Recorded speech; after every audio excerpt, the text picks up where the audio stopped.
പരിശുദ്ധമായ റമളാൻ കഴിഞ്ഞ് ശവ്വാൽ മാസത്തിൻ്റെ വളരെ ശ്രേഷ്ഠതയുള്ള സമയങ്ങളിലൂടെയാണ് പോകുന്നത്. ഈ സമയത്ത് റമളാന് നമ്മൾ ലൈലത്തുൽ ഖദറിനെ പ്രതീക്ഷിച്ച് ഒരുപാട് ദുആ ചെയ്തു. അതുപോലെ തന്നെ ഒരുപാട് നമ്മൾ ദിക്റുകൾ പറഞ്ഞു, തസ്ബീഹുകൾ പറഞ്ഞു. ആ സമയത്തൊക്കെ നമ്മുടെ കൂടെ ഉണ്ടായിരുന്ന ഒരു വിഭാഗമാണ് മലക്കുകൾ. ഈ മലക്കുകൾ നമ്മളെ റമളാനിൽ എപ്പോഴും നമ്മുടെ കൂടെ ഉണ്ടായിരുന്നു. റമളാൻ അല്ലാത്ത സമയത്തും മലക്കുകൾ നമ്മുടെ കൂടെ ഉണ്ടാവണം. അത് വലിയൊരു കാവലാണ്.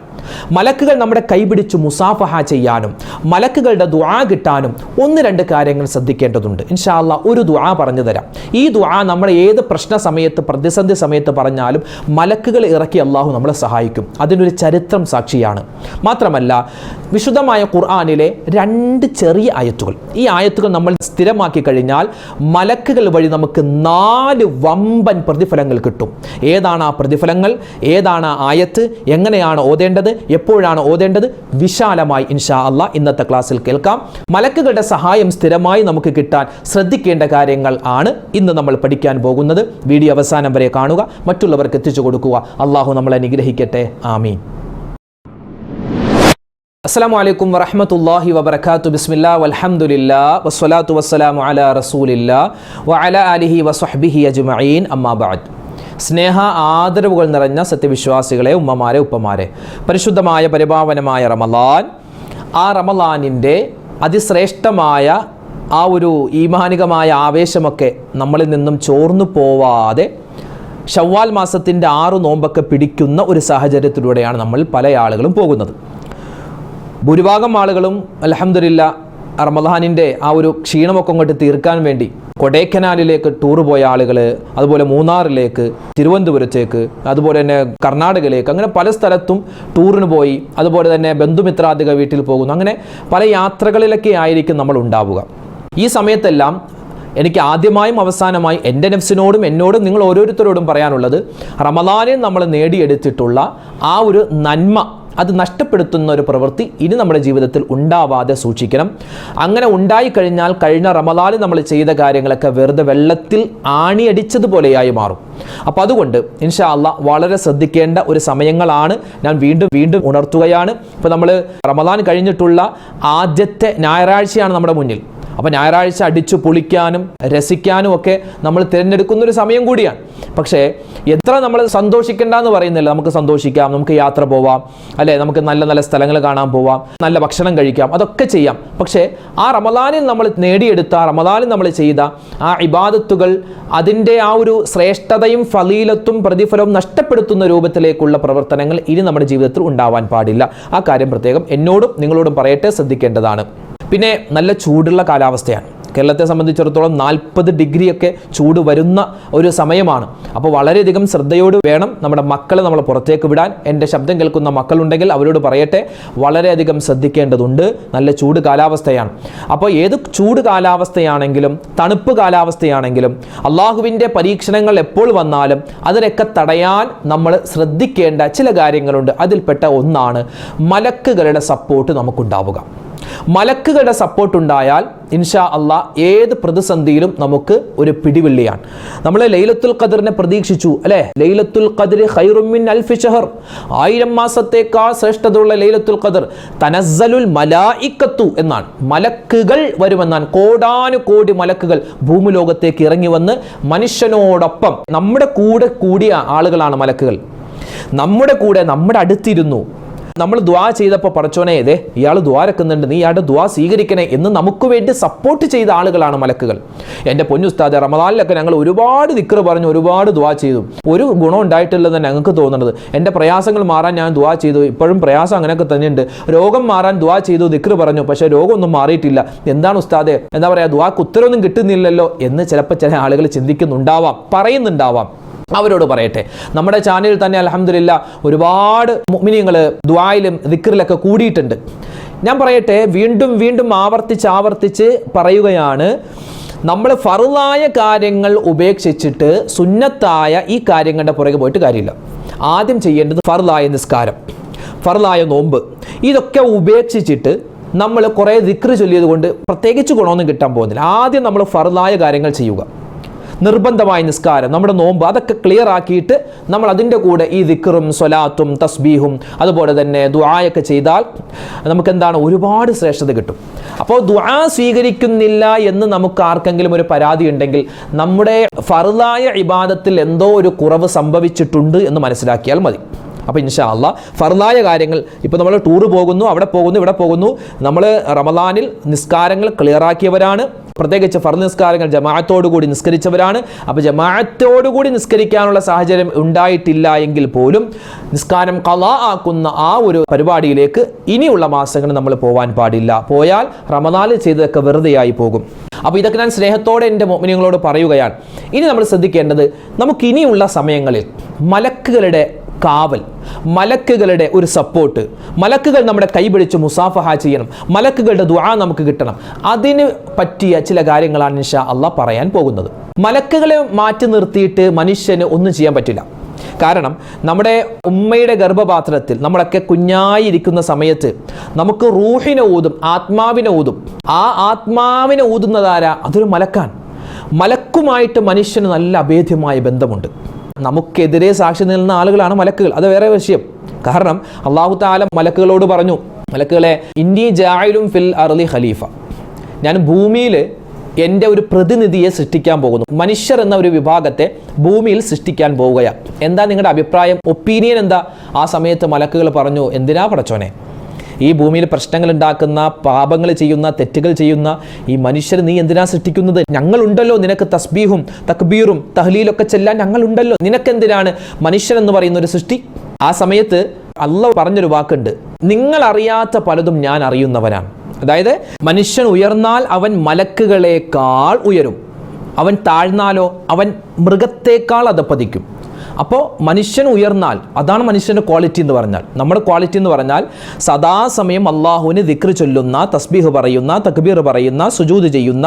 അള്ളാഹ്ക്ക് ഒരുപാട് വിഭാഗം മലക്കുണ്ട്. അതിലൊരു കുറച്ച് ആളുകൾ എപ്പോഴും റുക്കൂയിലാണ്, കുറച്ച് ആളുകൾ എപ്പോഴും സുജൂദിലാണ്, കുറച്ച് ആളുകൾ എപ്പോഴും ഇഅ്തിദാലിലാണ്, കുറച്ച് ആളുകൾ എപ്പോഴും തസ്ബീഹ് പറയുന്നു, സുബ്ഹാനല്ലാഹ് പറയുന്നു, അൽഹംദുലില്ലാഹ്. ഇങ്ങനെ വ്യത്യസ്തമായ മലക്കുകൾ എല്ലാവരും അള്ളാഹുവിനെ സദാസമയം ഇബാദത്ത്. അവർ തിന്നലില്ല, കുടിക്കലില്ല, ഉറങ്ങലില്ല, ഒരു പരിപാടിയില്ല, ഇബാദത്ത് തന്നെ. ആ ഒരു വിഭാഗം മലക്കുകളോടാണ് മനുഷ്യൻ മത്സരിക്കുന്നത്. അപ്പോൾ ആ മത്സരത്തിൽ നമ്മൾ വിജയിച്ചു എപ്പോൾ? ലൈലത്തുൽ ഖദറിൻ്റെ രാത്രിയിൽ നമ്മൾ ഇബാദത്ത് ചെയ്തിട്ടുണ്ടെങ്കിൽ. പറഞ്ഞു വന്നത്, മലക്കുകൾ നമുക്കെതിരെ സാക്ഷി പറഞ്ഞവരാണ്. അല്ലാഹു തആല ലൈലത്തുൽ ഖദറിൻ്റെ രാത്രിയിൽ മലക്കുകൾ ആകാശത്ത് നിന്ന് ഭൂമിയിലേക്ക് ഇറങ്ങി വരുമ്പോൾ മലക്കുകളോട് ചോദിക്കും, കണ്ടോ, നിങ്ങളാണ് പണ്ട് പറഞ്ഞത് എന്തിനാണ് മനുഷ്യനെ സൃഷ്ടിക്കുന്നത്, അവർ പ്രശ്നം ഉണ്ടാക്കുന്നവരാണെന്ന്, ഇപ്പൊ കണ്ടോ, എനിക്ക് വേണ്ടി ഇബാദത്ത് ചെയ്യുന്നത് കണ്ടോ എന്ന് മലക്കുകളോട് അല്ലാഹു തആല പറയുമെന്നാണ്. അപ്പം അത്രമാത്രം ശ്രേഷ്ഠത മനുഷ്യനുണ്ട്. മനുഷ്യനായ നമ്മെ സംബന്ധിച്ചിടത്തോളം നമുക്ക് എപ്പോഴും ചേർത്ത് നിർത്താൻ പറ്റുന്ന, അല്ലെങ്കിൽ നമ്മളോട് ചേർന്ന് നിൽക്കുന്ന ആളുകളാണ് മലക്കുകൾ. നമുക്കൊരു കൂട്ടുകാരൻ മലക്കായിട്ടുണ്ടെങ്കിൽ രക്ഷപ്പെട്ടു. ഏത് പ്രതിസന്ധിയിലും നമുക്ക് രക്ഷപ്പെടാൻ സാധിക്കും. അതിന് ചില കാര്യങ്ങൾ ശ്രദ്ധിക്കണം. അതായത് നമ്മെ അല്ലാഹു തആല റൂഹ്, നമ്മുടെ ഉമ്മാടെ വയറ്റ് നമ്മൾ ബീജത്തുള്ളിയായി കിടന്ന് അതിങ്ങനെ മാംസകഷ്ണമായി മാറി അവസാനം ഒരു മനുഷ്യൻ്റെ കോലത്തിലേക്ക് വരുന്നതിന് മുമ്പ് നമുക്ക് റൂഹിനെ ഊതും, ആത്മാവിനെ ഊതും. അതൊരു മലക്ക് വഴിയാണ് നടക്കുന്നത്. എൻ്റെ ശരീരം, എൻ്റെ റൂഹിനെ പിടിക്കുന്നത് അതൊരു മലക്കാണ്. എൻ്റെ ഈ ശരീരം കൊണ്ടുപോയി ഖബറിൽ വെക്കുന്നു, ഖബറിൽ വെക്കുമ്പോൾ ചോദ്യം ചോദിക്കാൻ വരുന്നത് അതും മലക്കാണ്. ഇനി ഞാൻ അവിടെ നന്മ ചെയ്തിട്ടുണ്ടെങ്കിൽ എനിക്ക് പ്രതിഫലം തരുന്നത് അള്ളാഹുവാണ്. ആര് മുഖേന? മലക്കുകൾ മുഖേന. ഇനി എന്തെങ്കിലും ശിക്ഷയുണ്ടെങ്കിൽ അള്ളാഹു കാക്കട്ടെ, എല്ലാവരെയും കാക്കട്ടെ, ശിക്ഷ തരുന്നതും മലക്കാണ്. ഇനി ആഖിറത്തിൽ ചെല്ലുമ്പോൾ നന്മയും തിന്മയും തൂക്കുന്നു, അതിന് നേതൃത്വം നൽകുന്നത് മലക്കാണ്. ഇനി നന്മ ഉള്ളവനാണെങ്കിൽ സ്വർഗത്തിലേക്ക് പോകുന്നു, സ്വർഗത്തിലേക്ക് കൊണ്ടുപോകുന്നത് മനുഷ്യനെ മലക്കുകളാണ്. നരകത്തിലേക്ക് മലക്കുകളാണ്. സ്വർഗത്തെ കാക്കുന്നതും മലക്കാണ്, നരകത്തെ കാക്കുന്നതും മലക്ക്. മലക്കുകളുമായി മനുഷ്യൻ നല്ല അഭേദ്യമായ ബന്ധം ഉണ്ട്. നമ്മുടെ വലത് തോളിലും ഇടത് തോളിലും ആരുണ്ട്? റക്കീബ് അതീദ് എന്ന രണ്ട് മലക്കുകളുണ്ട്, നന്മയും തിന്മയും എഴുതാൻ. അപ്പോൾ പറഞ്ഞു വന്നത്, മനുഷ്യനെ സംബന്ധിച്ചിടത്തോളം അവൻ എപ്പോഴും മലക്കുകളുമായി ബന്ധപ്പെട്ടവനാണ്. പക്ഷെ നമ്മൾ പലപ്പോഴും അത് അറിയുന്നില്ല എന്ന് മാത്രം. ഒരാൾ മലക്കുകളുമായി ചങ്ങാത്തം കൂടിയാൽ അവനിക്ക് എന്തുണ്ടാകും? അള്ളാഹുവിൻ്റെ എപ്പോഴും കാവലുണ്ടാകും. എപ്പോഴും അള്ളാഹു തആല അവനക്ക് സന്തോഷം കൊടുക്കുമെന്നാണ്. നബി സല്ലല്ലാഹു അലൈഹി വസല്ലമ തങ്ങളുടെ ഒരു ഹദീസിൽ കാണാം, നബി തങ്ങൾ പറയുന്നു, മനിജ്തമഅ ഖൗമുൻ ഫീ ബൈത്തിൻ മിൻ ബുയൂത്തില്ലാഹ്. ഒരാൾ പള്ളിയിൽ ഇരുന്നാൽ, പള്ളിയിലിരുന്നു, അല്ലെങ്കിൽ സ്ത്രീകൾ വീട്ടിലിരുന്നു, എന്നിട്ടോ യത്ലൂന കിതാബല്ലാഹ്, അള്ളാഹുവിൻ്റെ വിശുദ്ധമായ ഖുർആൻ ഓതുകയാണ്. വയതദാറസൂ ബൈനഹും, അവർക്കിടയിൽ ആ ഖുർആൻ ഓതിയിട്ട് അവരിങ്ങനെ ചർച്ച ചെയ്യുകയാണ്. ചർച്ചയും ചെയ്തില്ലെങ്കിലും ഖുർആൻ ഓതുകയാണ്. ഖുർആൻ ഓതിയാൽ എന്താ പ്രതിഫലം? ഇദാ നസലത്ത് അലൈഹിമുസ് സക്കീന, അള്ളാഹു അവർക്ക് എന്ത് കൊടുക്കും? വലിയ രൂപത്തിൽ സമാധാനം കൊടുക്കുന്നതാണ്. വഗശിയതുഹുമുർ റഹ്മ, അള്ളാഹു അവർക്ക് കരുണ കൊടുക്കുന്നതാണ്. വഹഫലതുഹുമുൽ മലായിക, മലക്കുകളെ അള്ളാഹു തആല അവരെ ഏൽപ്പിക്കുന്നതാണ്. മലക്കുകളുടെ കാവലുണ്ടാകും. സുബഹി നമസ്കാരത്തിന് ശേഷം ഖുർആൻ ഓതുന്ന ഉമ്മമാരെ, മഗ്രിബ് നമസ്കാരത്തിന് ശേഷം ഖുർആൻ ഓതുന്ന ഉമ്മമാരെ, ഉപ്പമാരെ, നിങ്ങൾക്ക് അല്ലാഹു തആല തരുന്നത് 3 പ്രതിഫലമാണ്. ഒന്ന്, നിങ്ങളുടെ ജീവിതത്തിൽ അല്ലാഹു തആല സമാധാനം തരും. പിന്നെയോ റഹ്മത്തുണ്ടാകും, കരുണയുണ്ടാകും. മലക്കുകൾ നിങ്ങളുടെ കൂട്ടുകാരായി മാറുന്നതാണ്. അപ്പോൾ അങ്ങനെ വലിയ പ്രതിഫലം കിട്ടാൻ എന്ത് ചെയ്യണം? മലക്കുകളെ നമ്മുടെ കൂട്ടുകാരനാക്കണം. മലക്കുകളെ കൂട്ടുകാരനാക്കണമെങ്കിൽ ഖുർആൻ ഓതണം. ഓതിയാൽ മാത്രം പോരാ, ദുആയും ചെയ്യണം. ഏത് ദുആ? മലക്കുകളെ കൂട്ടുകാരനാക്കി കിട്ടാൻ ഒരു ദുആയുണ്ട്. ഇൻഷാ അല്ലാഹ് ആ ദുആ ഏതാണെന്ന് നമുക്ക് പഠിക്കാം. ഒരിക്കൽ അബൂ മുഅല്ലഖ് എന്ന് പറയുന്ന ഒരു സ്വഹാബി, അദ്ദേഹം മദീനയിൽ നിന്നും ഒരു കച്ചവടത്തിന് വേണ്ടി ഇങ്ങനെ യാത്ര പോവുകയാണ്. യാത്ര പോകുന്ന സമയത്ത് കുറച്ച് കൊള്ളക്കാർ അദ്ദേഹത്തെ പിടിച്ചു. കൊള്ളക്കാർ പിടിച്ചിട്ട് അവരുടെ സങ്കേതത്തിലേക്ക് കൊണ്ടുപോയി. എന്നിട്ട് പറഞ്ഞു, നിന്നെ ഞങ്ങൾ വെറുതെ വിടൂല, നിന്റെ കയ്യിലുള്ള സമ്പത്തെല്ലാം തന്നോ, എല്ലാ സമ്പത്തും കൊടുത്തു. എന്നിട്ട് പറയൂ, നീ സമ്പത്ത് തന്നാലും ഇല്ലെങ്കിലും നിന്നെ വെറുതെ വിടാൻ പോകുന്ന പ്രശ്നമില്ല, നിന്നെ ഞങ്ങൾ കൊല്ലാൻ പോവുകയാണ്. ആ സമയത്ത് അദ്ദേഹം പറഞ്ഞു, എന്നെ ഏതായാലും നിങ്ങൾ കൊല്ലും, അവസാനം എനിക്കൊരു ആഗ്രഹമുണ്ട്, 4 റക്അത്ത് എനിക്ക് നിസ്കരിക്കണം. അദ്ദേഹം 4 റക്അത്ത് സുന്നത്ത് നിസ്കരിച്ചു. എന്നിട്ട് അദ്ദേഹം ദുആ ചെയ്തു. എന്താണ് ആ ദുആ? ആ ദുആയാണ് നമ്മളും ഇൻഷാ അല്ലാഹ് പറയേണ്ടത്. എന്താ? വദൂദു യാ ദൽ അർശിൽ മജീദ് യാ ഫഅലൻ ലിമാ യുരീദ് അസ്അലുക ബിഇസ്സതിക അല്ലതി ലാ തുറാം വമുൽകിക അല്ലദീ ലാ യുളാം വബിനൂരിക അല്ലദീ മിൽഅ അർകാന അർശിക അൻ തക്ഫിയനി ശർറൻ ഹാദൽ ലിസ്സി യാ മുഗീഥു അഗ്സിനി. ഈ ദുആ ഒരു 3 വട്ടം മഹാനായ അബൂ മുഅല്ലഖ് എന്ന് പറയുന്ന ആ സ്വഹാബി പറഞ്ഞ ഉടൻ തന്നെ ഒരു അത്ഭുതം സംഭവിക്കുകയാണ്. എന്താ അത്ഭുതം? ഒരു മനുഷ്യന്റെ കോലത്തിൽ ഒരാൾ വന്നു, ഒരു മനുഷ്യരൂപം. അയാൾ കുതിരപ്പുറത്ത് വന്നിട്ട് അവിടെയുള്ള എല്ലാ കൊള്ളക്കാരെയും കള്ളന്മാരെയും കൊന്നുകളഞ്ഞു. ഈ അബൂ മുഅല്ലഖ് എന്ന് പറയുന്ന സ്വഹാബി ചോദിച്ചു, നിങ്ങൾ ആരാണ്? അപ്പോൾ പറഞ്ഞു, ഞാനൊരു മലക്കാണ്. നിങ്ങൾ പറഞ്ഞ ദുആ, ആ ഒരു ദിക്ർ ഞാൻ 3 വട്ടം കേട്ടു. 3 വട്ടം നിങ്ങൾ ആവർത്തിച്ച് പറഞ്ഞപ്പോൾ നിങ്ങൾക്ക് എന്തോ ഒരു സഹായം വേണമെന്ന് എനിക്ക് തോന്നി. അള്ളാഹു എനിക്ക് അറിയിച്ചു തന്നു. അള്ളാഹുവിൻ്റെ അനുമതി പ്രകാരമാണ് ഞാൻ വന്നത്. നോക്കുമ്പോൾ നിങ്ങളൊരു ആപത്തിലാണ്. ആ ആപത്തിൽ നിന്നും ഞാൻ നിങ്ങളെ രക്ഷിക്കാൻ വേണ്ടി വന്നതാണ്. എന്താ സംഭവിച്ചത്? അവിടെ 3 പ്രാവശ്യം ഈ ദുആ പറഞ്ഞു. ഏതാണ് ആ ദുആ? ഒന്നുകൂടി കേട്ടോ. ഇൻഷാ അല്ലാഹ് നമുക്കും എന്തെങ്കിലും ഒരു പ്രയാസം വരുമ്പോൾ, ബുദ്ധിമുട്ട് വരുമ്പോൾ ഈ ദുആ പറഞ്ഞാൽ നമുക്കും മലക്കുകളുടെ ഒരു സംരക്ഷണം ഉണ്ടാകും ഇൻഷാ അല്ലാഹ്. അപ്പോൾ പറഞ്ഞോ, വദൂദു യാ ദൽ അർശിൽ മജീദ്. വദൂദ് എന്ന് പറഞ്ഞാൽ എൻ്റെ അർത്ഥം സ്നേഹനിധിയായ അല്ലാഹ്. യാ ദൽ അർശിൽ മജീദ്, അല്ലാഹുവേ പടച്ചവനെ, അർശിന്റെ ഉടമസ്ഥനായ അല്ലാഹുവേ, സ്നേഹനിധിയായ അല്ലാഹുവേ. യാ ഫഅലൻ ലിമാ തുരീദ്, ഉദ്ദേശിക്കുന്ന കാര്യങ്ങളൊക്കെ ചെയ്യുന്ന അല്ലാഹുവേ. അസ്അലുക, ഞാൻ നിന്നോട് ചോദിക്കുകയാണ്, ബിഇസ്സതിക, നിന്റെ ഇസ്സത്തിനെ മുൻനിർത്തി, ഇസ്സത്ത് കൊണ്ട്, അല്ലതീ ലാ തുറാം, ഒരിക്കലും അകന്നു പോകാത്ത നിന്റെ പ്രതാപത്തെ കൊണ്ട് ഞാൻ കാവൽ ചോദിക്കുകയാണ്. വമുൽകിക അല്ലതീ ലാ യുളാം, ഒരിക്കലും ആക്രമിക്കപ്പെടാത്ത നിന്റെ രാജാധികാരം കൊണ്ടും ഞാൻ നിന്നോട് കാവൽ ചോദിക്കുകയാണ്. പിന്നെയോ വബിനൂരിക അല്ലദീ മിൽഅ അർകാനി അർശിക, നിന്റെ അർശ് നിറക്കപ്പെട്ട നിന്റെ പ്രകാശം കൊണ്ടും ഞാൻ അല്ലാഹുവേ കാവൽ ചോദിക്കുകയാണ്. അൻ തക്ഫിയനി ശർറ ഹാദൽ ലിസ്, റബ്ബേ ഈ കാണുന്ന കൊള്ളക്കാരിൽ നിന്നും അല്ലെങ്കിൽ ഈ ആപത്തിൽ നിന്നും ഈ മുസീബത്തിൽ നിന്നും നീ എനിക്ക് കാവൽ തരണമേ അല്ലാ. യാ മുഗീഥു അഗ്സിനി, ഓ സഹായിക്കുന്നവനെ, ഓ സഹായിക്കുന്നവനെ നീ സഹായിക്കണേ എന്നാണ് ഇതിന്റെ ഏകദേശ അർത്ഥം. അപ്പോൾ ഒന്നുകൂടി നമുക്ക് ആ പറഞ്ഞാലോ ദുആ. വദൂദ് യാ ദൽ അർശിൽ മജീദ് യാ ഫഅലൻ ലിമാ തുരീദ് അസ്അലുക ബിഇസ്സതിക അല്ലതീ ലാ തുറാം വമുൽകിക അല്ലദീ ലാ യുളാം വബിനൂരിക അല്ലദീ മിൽഅ അർകാന അർശിക അൻ തക്ഫിയനി ശർറ ഹാദൽ ലിസ്സി യാ മുഗീഥു അഗ്സിനി. ഇത് കേൾക്കുമ്പോൾ പല ആളുകളും ചോദിച്ചു, ഉസ്താദ് ഇത് വലിയ ദുആയാണല്ലോ, ഇത് എങ്ങനെ ഞങ്ങൾ പറഞ്ഞു തീർക്കും? ഇത് കാണാതെ പഠിക്കണമെന്നില്ല, ഇത് കണ്ട് നിങ്ങൾക്ക് പറയാലോ. 1-2 പ്രാവശ്യം ഒന്ന് നല്ലപോലെ ഒന്ന് ഓതി നോക്കിയാൽ വേഗത്തിൽ ഇത് കിട്ടും ഇൻഷാ അല്ലാഹ്. അപ്പോൾ നമുക്ക് ഒന്നിച്ച് ഓതാം, ഒന്നിച്ച് പതുക്കെ പതുക്കെ പറയാം. വദൂദ് യാ ദൽ അർശിൽ മജീദ് യാ ഫഅലൻ ലിമാ തുരീദ് അസ്അലുക ബിഇസ്സതികല്ലതീ ലാ തുറാം വമുൽകികല്ലദീ ലാ യുളാം വബിനൂരികല്ലദീ മിൽഅ അർകാന അർശിക അൻ തക്ഫിയനി ശർറ ഹാദൽ ലിസ്സി യാ മുഗീഥു അഗ്സിനി. വളരെ സിമ്പിളാണ്. ഒന്ന് ഓതുമ്പോൾ ഇച്ചിരി പാട് തോന്നും, പക്ഷെ ഒന്നോ രണ്ടോ പ്രാവശ്യം ഒന്ന് ഓതിക്കഴിഞ്ഞാൽ അത് വളരെ എളുപ്പമാണ്. ഇത് ഒരുപാട് കിതാബുകളിലൊക്കെ ഉള്ള കാര്യമാണ്. അതുകൊണ്ട് തന്നെ ഇത് പറഞ്ഞാൽ അതിൻ്റെ അസർ ഉണ്ടാകും, അതിൻ്റെ പ്രതിഫലം ഉണ്ടാകും. ഇതൊരു 3 പ്രാവശ്യം നമുക്ക് എന്തെങ്കിലുമൊക്കെ പ്രയാസം വരുമ്പോൾ, പ്രശ്നം വരുമ്പോൾ ഇൻഷാ അള്ളാഹുവിനോട് നമ്മൾ നല്ലപോലെ ഉളു എടുത്ത് നിസ്കരിച്ചിട്ട് ഈ ദുആ പറഞ്ഞാൽ മലക്കുകൾ ഇറക്കി നമ്മൾ കാണാത്ത രൂപത്തിൽ അള്ളാഹു നമ്മളെ സഹായിക്കും. അള്ളാഹു താല സഹായിക്കുമാറാവട്ടെ. ആമീൻ യാ റബ്ബൽ ആലമീൻ. ഇനി എന്തെങ്കിലുമൊക്കെ പ്രയാസം വരുമ്പോൾ നേരെ ഈ ദുആ പറഞ്ഞു, നോമ്പും ഇല്ല നിസ്കാരവും ഇല്ല, വല്ലപ്പോഴും നിസ്കരിക്കും, ഈ ദുആ ഇങ്ങനെ പറയുന്നു, അതുകൊണ്ട് കാര്യമില്ല. ആദ്യം നിസ്കാരം ക്ലിയർ ആക്കണം, എന്നിട്ട് ഇൻഷാ അല്ലാഹ് ഈ ദുആ പറയണം. പിന്നെ ഉസ്താദെ ഇനി ഏതെങ്കിലുമൊക്കെ പ്രശ്നം വരുമ്പോഴായിരിക്കും ഒരു പക്ഷേ ഈ ഒരു ദുആയൊക്കെ ഓർക്കുന്നത്. അപ്പോൾ ചിലപ്പോൾ ഇത് നോക്കിയാൽ നിങ്ങൾക്ക് കിട്ടിക്കൊള്ളണമെന്നില്ല. അപ്പോൾ അതുകൊണ്ട് എന്ത് ചെയ്യും, ഇപ്പം തന്നെ ഒന്നുകിൽ നിങ്ങളുടെ ആ ബുക്കിലേക്ക് എഴുതി വെക്കുക, അല്ലെങ്കിൽ ഇത് സ്ക്രീൻഷോട്ട് എടുത്ത് വെക്കുക, അല്ലെങ്കിൽ ഇത് മനപ്പാഠം എങ്ങനെയെങ്കിലും നിങ്ങൾക്ക് ചെയ്താൽ ഒന്നുകിൽ സ്ക്രീൻഷോട്ട് എടുത്ത് വെച്ചാലും മതിയാകുന്നതാണ്. ഇനി അടുത്തതായി എപ്പോഴും മലക്കുകളുടെ കാവൽ നമുക്കുണ്ടാവാൻ വുദു നിത്യമാക്കണമെന്നാണ്. പ്രത്യേകം ഉമ്മമാരെ ശ്രദ്ധിക്കണേ, ഉമ്മമാർ പ്രത്യേകം വുദു എടുക്കുക. എപ്പോഴും നമ്മളിപ്പോൾ നിസ്കാരത്തിന് വേണ്ടി വുദു എടുത്തു, ഒന്ന് ബാത്റൂമിൽ പോയി വരുമ്പോൾ അപ്പോഴും വുദു എടുക്കുക.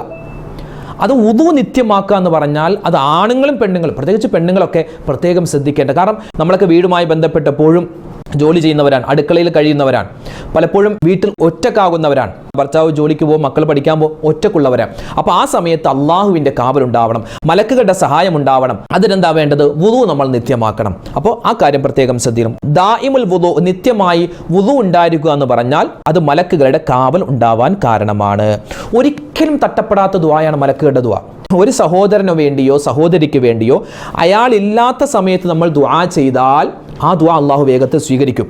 ഇപ്പോൾ ഞാൻ നിങ്ങൾക്ക് വേണ്ടി ദ്വാരക്കുന്നു, അല്ലെങ്കിൽ നിങ്ങൾ എനിക്ക് വേണ്ടി ദ്വാരക്കുന്നു, ഞാൻ ഇല്ലാത്ത സമയത്ത് നിങ്ങളില്ലാത്ത സമയത്ത് ഞാൻ നിങ്ങൾക്ക് വേണ്ടി ദ്വാരക്കുകയാണെങ്കിൽ എൻ്റെ ദുആ അള്ളാഹു വേഗത്തിൽ സ്വീകരിക്കുമെന്നാണ്. എന്നിട്ടോ ഒരു മലക്ക് വന്ന് പറയും, നീ ഇപ്പോൾ അവനിക്ക് വേണ്ടി ദുആ ചെയ്തില്ലേ, അവനില്ലാത്ത സമയത്തല്ലേ നീ ദുആ ചെയ്തത്, അതുകൊണ്ട് വലക്ക ബി മിസ്ലിക, അവനിക്ക് കിട്ടുന്നത് പോലത്തെ പ്രതിഫലം നിനക്കും അള്ളാഹു തരട്ടെ എന്ന് മലക്കുകൾ നമുക്ക് വേണ്ടി ദുആ ചെയ്യുമെന്ന് നമുക്ക് ഹദീസിൻ്റെ കിതാബുകളിൽ കാണാം. പിന്നെ മലക്കുകൾ നമ്മുടെ കൂട്ടുകാരനായി മാറാൻ, നമ്മുടെ പ്രയാസങ്ങൾ മാറാൻ, ഖബറിൽ നമുക്ക് മലക്കുകൾ രക്ഷയുമായിട്ട് വരാൻ, മരണസമയത്ത് മലക്കുകൾ കെലിമ നമുക്ക് പറഞ്ഞു തരാൻ, നമ്മുടെ മയ്യത്ത് 70,000 മലക്കുകൾ ചുമന്നുകൊണ്ടു പോവാൻ, അതുപോലെ ഒരു മലക്കിന്റെ കൈപിടിച്ച് നമുക്ക് സിറാത്ത് പാലം വേഗത്തിൽ കടക്കാൻ ഒരു മാർഗമുണ്ട്. ഏതാണെന്നറിയോ? സൂറത്തു തൗബയുടെ അവസാനത്തെ 2 ആയത്ത്. ആ 2 ആയത്ത് നമ്മൾ പതിവാക്കിയാൽ, പ്രത്യേകിച്ച് നിസ്കാരങ്ങൾക്ക് ശേഷം പതിവാക്കിയാൽ ഖബറിൽ നമുക്ക് മലക്കുകളുടെ കാവലുണ്ടാകും. ആ ചോദ്യം ചെയ്യുന്നത് സമയത്ത് നമുക്ക് വേഗത്തിൽ ഉത്തരം പറയാൻ പറ്റും.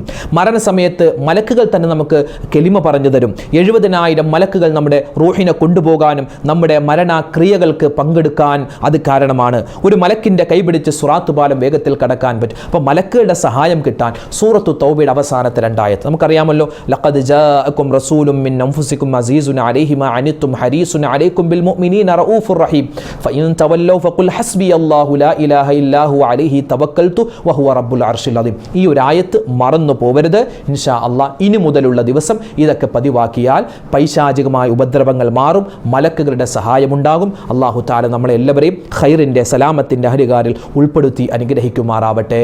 ഇൻഷാ അല്ലാഹ് ഇപ്പോൾ തന്നെ നമുക്ക് ആ സൂറത്ത് തൗബയുടെ അവസാനത്തെ 2 ആയത്ത് ഒരു 5 പ്രാവശ്യം ചൊല്ലിയേക്കാം. 5 പ്രാവശ്യം പറയാം. ആ കാവൽ നമുക്ക് എപ്പോഴും ഉണ്ടാവട്ടെ, അതിൻ്റെ പ്രതിഫലം അള്ളാഹു നമുക്ക് തരട്ടെ.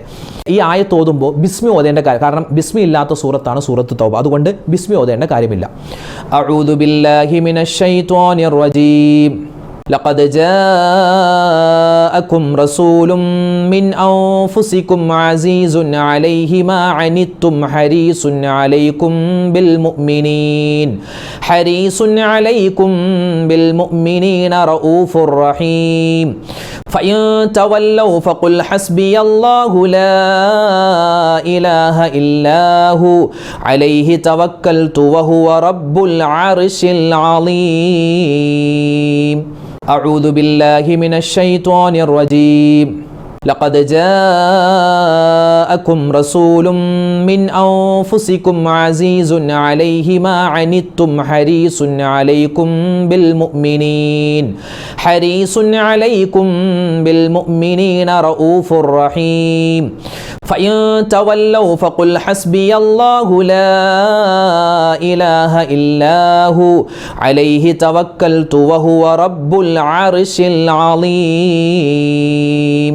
أعوذ بالله من الشيطان الرجيم لقد جاءكم رسول من أنفسكم عزيز عليه ما عنتم حريص عليكم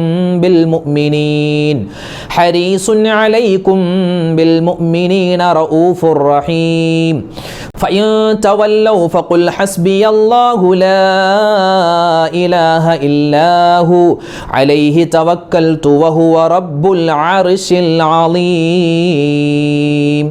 أعوذ بالله من الشيطان الرجيم لقد جاءكم رسول من أنفسكم عزيز عليه ما عنتم حريص عليكم بالمؤمنين رؤوف رحيم فإن تولوا فقل حسبي الله لا إله إلا هو عليه توكلت وهو رب العرش العظيم أعوذ بالله من الشيطان الرجيم لقد جاءكم رسول من أنفسكم عزيز عليه ما عنتم حريص عليكم بالمؤمنين رؤوف رحيم فإن تولوا فقل حسبي الله لا إله إلا هو عليه توكلت وهو رب العرش العظيم അൽഹംദുലില്ലാഹ് അല്ലാഹു തആല നമ്മുടെ ഈ സദസ്സിനെ സ്വീകരിക്കുമാറാവട്ടെ. നമ്മുടെ ദുആഇനെ അല്ലാഹു കബൂലാക്കി അനുഗ്രഹിക്കുമാറാവട്ടെ. ആരൊക്കെ നമ്മളോട് ദുആ ചെയ്യാൻ പറഞ്ഞു, നമ്മുടെ വീഡിയോകൾക്ക് താഴെ ആരൊക്കെ കമൻറ്റ് ഇട്ടിട്ടുണ്ടോ എല്ലാവർക്കും അല്ലാഹു തആല പ്രയാസ പ്രശ്നങ്ങൾ മാറ്റി കൊടുക്കട്ടെ. നമ്മുടെ ഹലാലായ മുറാദ് അല്ലാഹു ഹാസിലാക്കട്ടെ. മരണപ്പെട്ടവർക്ക് അല്ലാഹു മഗ്ഫിറത്ത് നൽകട്ടെ. ഇൻഷാ അല്ലാഹ് നാളെ മറ്റൊരു വീഡിയോയുമായിട്ട് കാണാം. അല്ലാഹു നമ്മളെല്ലാവരെയും അനുഗ്രഹിക്കട്ടെ. ആമീൻ. അസ്സലാമു അലൈക്കും വറഹ്മത്തുള്ളാഹി വബറകാതുഹു.